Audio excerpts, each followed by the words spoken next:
Memasak mie saat tamasya, di dalam panci hampir tumpah. Apa yang dikagumi manusia, dibenci oleh Allah. Saya Pastor Petrus Suharjono SCY mengaturkan kepada Anda sekalian salam kasih hati kudus Yesus dan berkat Allah yang Maha Kuasa dalam nama Bapa dan Putra dan Roh Kudus. Amin.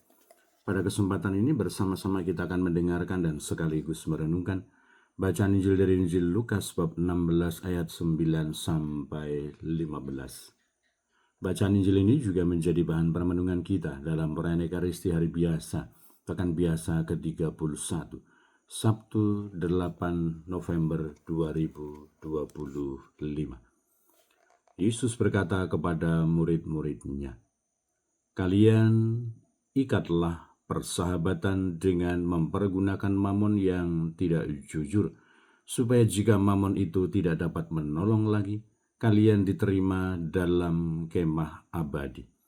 Barang siapa setia dalam perkara-perkara kecil, ia setia juga dalam perkara-perkara besar.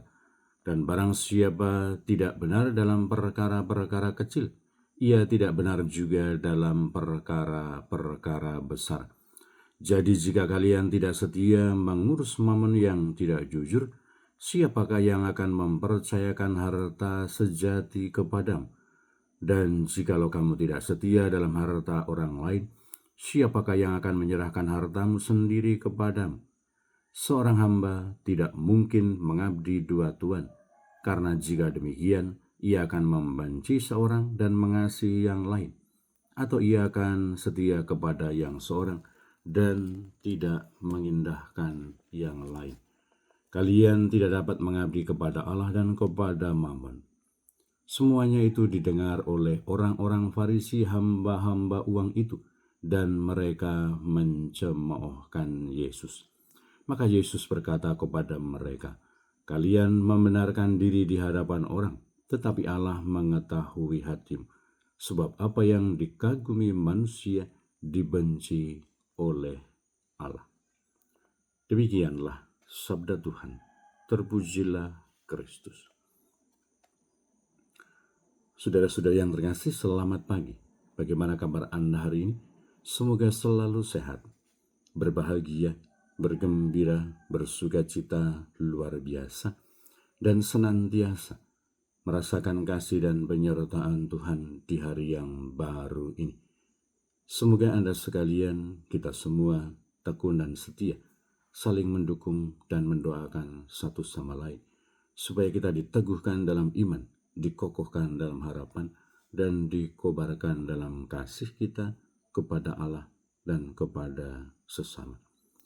Kita berdoa untuk mereka yang tua, yang lansia, yang sakit, terutama yang hari-hari ini mengalami sakit dan akan mendapatkan perawatan medis, supaya Tuhan dan semoga Tuhan bersama dengan Bunda Maria menolong, menghibur, menguatkan, memberikan rasa tenang dan kesembuhan.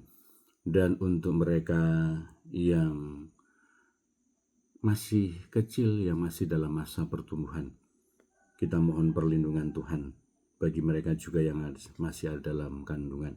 Kita juga berdoa untuk mereka yang masih di bangku pendidikan. Kita berdoa untuk mereka yang sudah selesai sekolah dan sedang mencari pekerjaan dan teman hidup yang tepat. Kita berdoa untuk mereka yang terus aktif ambil bagian dalam kegiatan pelayanan pastoral untuk kemuliaan Tuhan dan keselamatan sesama. Kita juga berdoa untuk mereka pribadi-pribadi, keluarga-keluarga yang menghadapi persoalan-persoalan kehidupan di dalam pribadi dan keluarga mereka. Semoga Tuhan sendiri yang menghibur, menolong, membimbing, menguatkan, sehingga menemukan solusi dan jalan keluar yang terbaik. Kita juga berdoa untuk semua orang yang mengharapkan dan merindukan doa-doa kita semua, supaya apa yang menjadi kerinduan hati dan juga menjadi cita-cita yang baik untuk kemuliaan Tuhan dan keselamatan sesama didengarkan dan dikabulkan oleh Tuhan. Dan kiranya semoga kebiasaan baik di mana hari Sabtu dijadikan sebagai saat untuk berdevosi atau mengkhususkan diri.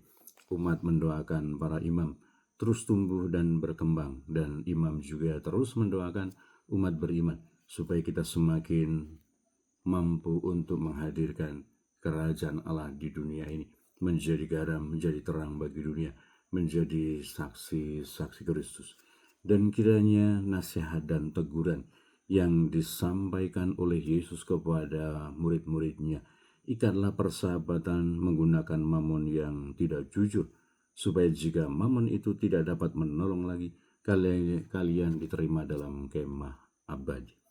Orientasi untuk memasuki hidup kekal dalam kemah abadi moga-moga menjadi orientasi dan juga arah kehidupan kita sebagai pribadi-pribadi yang beriman dan percaya kepada Tuhan Yesus Kristus.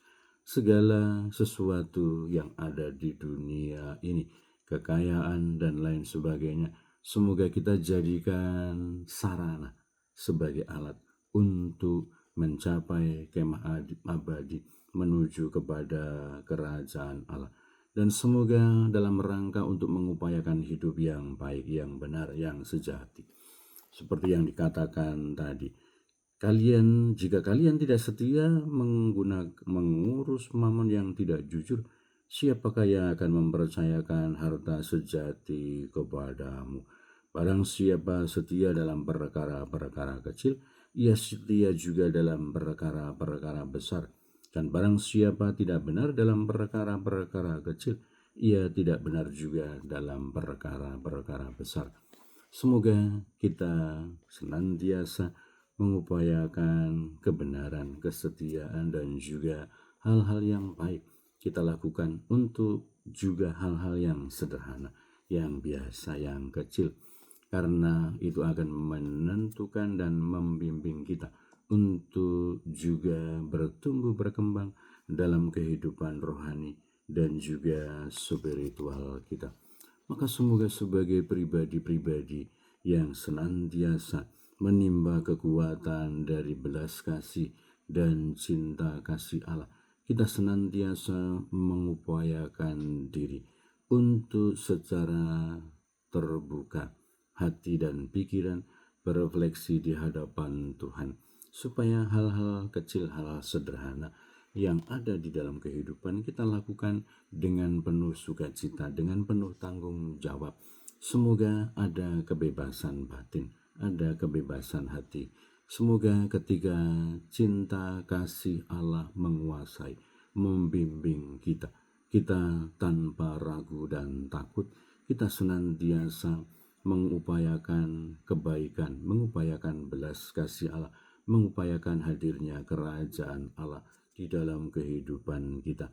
Semoga kita sebagai pribadi-pribadi yang hidup di tengah-tengah dunia, kita yang yakin percaya akan belas kasih Allah, kita memiliki keterbukaan hati, kita memiliki keyakinan akan Allah yang penuh kasih, akan Allah yang senantiasa berbuat baik kepada kita, dan kita diundang, kita dipanggil untuk juga berbelas kasih, untuk juga menampakkan kebaikan Allah, menghadirkan kerajaan Allah di dalam kehidupan kita bersama dengan kehidupan orang-orang yang ada di sekitar kita. Semoga kita tidak jatuh kepada ketakutan, kecemasan, keraguan-raguan. Semoga kita ketika mampu melihat kasih Allah, kebaikan Tuhan, kerajaan Allah, kita senantiasa memperjuangkan, mengupayakan kerajaan Allah itu di dalam kehidupan kita bersama dengan orang lain, bersama dengan dunia, bersama dengan situasi kehidupan yang ada di sekitar kita.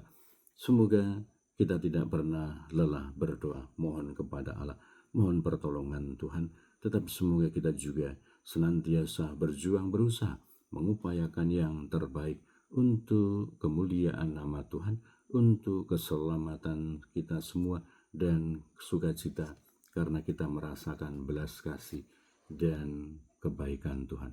Berkat Allah yang Maha Kuasa dalam nama Bapa dan Putra, dan Roh Kudus. Amin.